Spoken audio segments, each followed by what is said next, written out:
আমার লেখা একটি কবিতা, ঝড়ের মুখে প্রদীপ। ঝড়ের মুখে প্রদীপ, আশা করা যায় কি যে সে নিভবে না? অনেক চেষ্টা করছে প্রদীপ প্রজ্বলিত থাকতে, কারণ তার কাছে প্রজ্বলিত থাকার মতো তেল সলতে ছিল।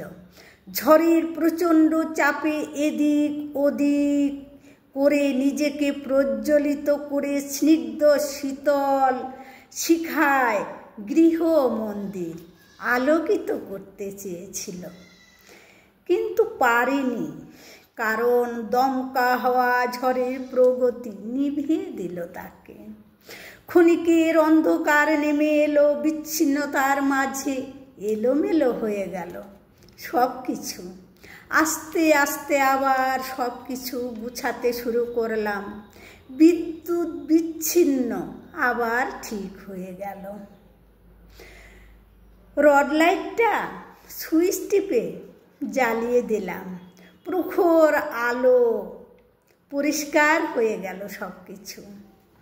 কিন্তু আমার ভালো লাগছিল সেই প্রদীপের স্নিগ্ধ আলোর শিখা নিবু নিবু জ্বলে থাকা। আমি চেয়ে দেখতে ভালোবাসতাম ওর আলো দানের প্রগতি।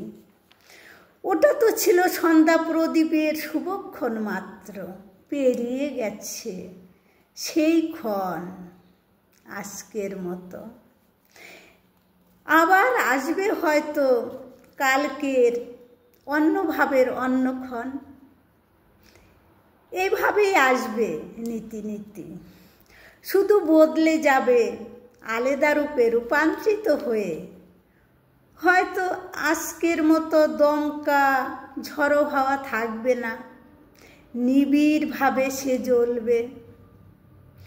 কিন্তু আমার হয়তো দেখার সময় থাকবে না, চেয়ে চেয়ে হয়তো জ্বলতে জ্বলতে তেল সলতে সহ জ্বলেই হবে শেষ। হয়তো কেউ শেষ হবার আগে চেয়েই দেখেনি, তাই হলো সব সহ শেষ। যেমন মানুষের জীবন, চলতে চলতে বলতে বলতে সব থেমে যায়, সব শেষে শেষ নিঃশেষ। এটাই কি বাস্তব নাকি ভবিষ্যৎ বুঝে ওঠাই বড় শক্ত। মাঝে মাঝে ভাবতে গিয়ে লাগে খুব বিরক্ত। তবুও ধৈর্য ধারণ করে সময় ও জীবনের সঙ্গে পথ চলতে হবে। হাসি কান্নাকে নিজের সাথী ভেবে নিতে হবে। হয়তো কেউ থাকবে না এক ফোঁটা তেল দিয়ে সলতেটাকে বাঁচিয়ে রাখতে। হয়তো তেল শূন্য হয়ে আস্তে আস্তে প্রদীপের প্রগতি কমতে থাকবে। নিবু নিবু করে জ্বলতে জ্বলতে এক সময় নিভে যাবে একান্তে।